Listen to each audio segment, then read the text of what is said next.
series from 2013. And I'm also going to try to show you why it really doesn't deserve its reputation. So, stick around for more.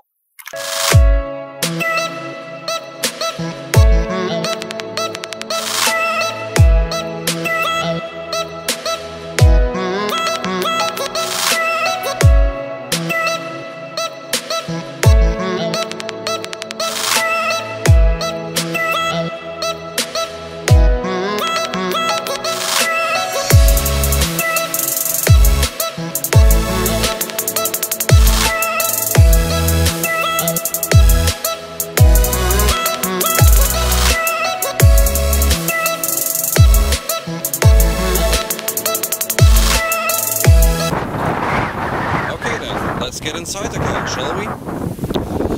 It all starts with a simple door handle. No, I'm lying through my teeth. It starts with this, the key fob. You don't have a actual physical key, just this fob thing. Push a button, it unlocks the doors, and you're free to enter. Which is quite nice.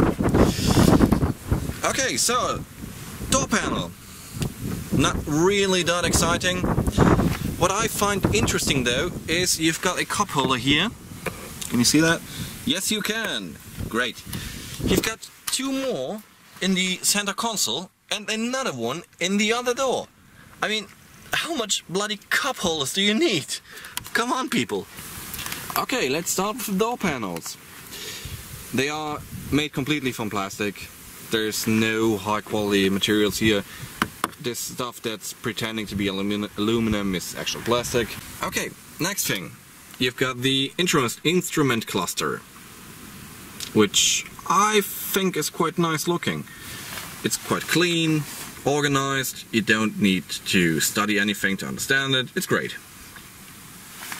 Next thing would be the climate controls, which again work as you expect. Fan speed up, fan speed down, temperature up and down. It does the job. Next to that, the stereo. And by now you may be thinking, why doesn't this car have iDrive and that fancy screen up there and the multifunction buttons on the steering wheel? To be honest, I'm thinking the same thing. And I think it's quite disappointing that it doesn't have those. You've got this nice little button here, which changes between Sport mode, Normal mode and Eco Pro. Of course you're gonna get better gas mileage in Eco Pro than in Sport. It's gonna feel a bit sportier in Sport, hence the name of it. But other than that, standard stuff. Over that is the button to turn off the traction control. Handbrake, another space to put some stuff. A auxiliary in port, which I think no one's going to use ever. Once again, all the materials used in this car are, I would say, put together well. There's nothing rattling, nothing creaking, nothing cracking, but it's nothing to write home about. It's all just plastic, there's no fancy leather or something. Even the gear shifter sack over here, that's not real leather, it's something that's made to look like leather. Same thing with the parking brake. And we're back outside because I want to show you the trunk. First of all, let's open it. Why doesn't this work? Hey! Work, damn you! Yes, it works! Yes, success! There are two things I want to show you inside this trunk. First being this one. That green thing there, that's a button to open the fuel flap. Next thing, you've got your first aid kit and your obligatory bottle of water here.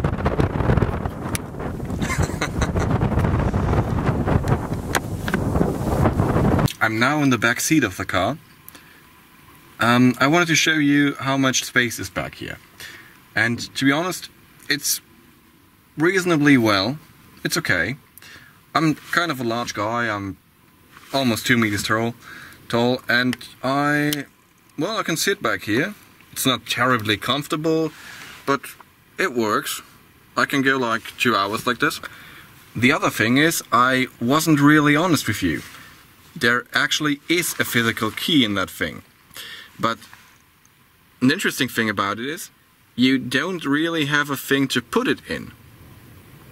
So there's a key, but you don't really have a keyhole. That's quite interesting for me. I mean, I get it, it's for opening the door in case your battery died and you can then recharge your battery. But what if the battery in your key fob dies? How do you connect it to your car? That's something I'm interested about. If someone knows, please tell me. Thank you. And hi again, guys. I'm back inside the car now. I've driven it for about, I would say, half an hour, so I'm quite familiar with it now. And there are some things I would like to talk about. First thing being, I kind of complained about the lack of all these fancy gadgets and gizmos, like this nice screen and the multifunction steering wheel. It just doesn't have any. But to be honest, once you're driving it, you kind of appreciate that it doesn't have it. Because there's just nothing distracting you from the actual driving experience, which is really nice. Something that I feel a lot of modern cars don't have anymore. The other thing would be, if we're really honest, this thing competes with, well, a Volkswagen Golf and a Mercedes A-Class, but all of these cars, and well, there are obviously many others, all of these cars have front-wheel drive. This one has rear-wheel drive, which, by the way, is a really hard word to pronounce for a German guy, so props to me, yay! No, the thing is, this drivetrain gives it a completely different dynamic. It's really sporty, it feels really stable, really capable as well, and it's just completely different. So honestly, the comparison to all these cars isn't really fair, but it's still made, so that's kind of weird,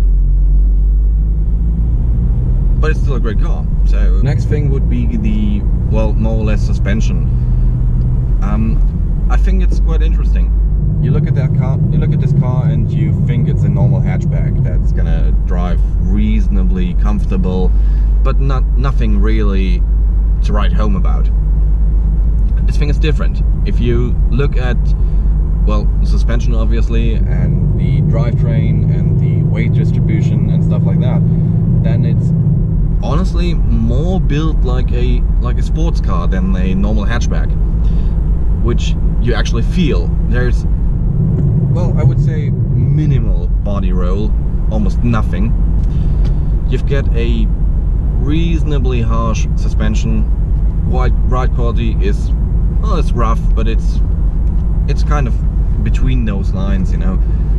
It is comfortable enough, but you really feel connected to the road, which is quite nice, and something that BMW is pretty much famous for. So yeah, props to you. Next thing would be the engine, which is, again, not that what you would expect. On paper it sounds kind of boring. It's a twin turbocharged 2-liter diesel engine which produces 143 horsepower, which again on paper sounds totally boring. But if you actually drive this thing, it's a different story, because you don't really think about the torque that it produces, but it's great. So this thing pretty much pulls at pretty much every RPM, which is crazy. And it pulls like crazy. 0 to 60 happens in about 5 seconds or something, which, let's be honest, 20 years ago that was a Porsche, a extremely strong sports car. Now it's a normal diesel, but it's still, I don't know, it's hard to explain this. You gotta drive one. You really gotta drive one, because they're phenomenal. They're phenomenal cars, honestly. So that's my last question about this thing. Why is it so unpopular? Yes, I know you see a lot of these cars on the road, but if you talk to people that own one, they all say, yeah, I actually wanted a 5 Series or a a 3 Series, but I couldn't afford it, so I bought that one. And like that, I'm gonna leave you with my final words. This thing really doesn't deserve its reputation, in my mind. And to all of you, thank you for watching. Until next time, goodbye.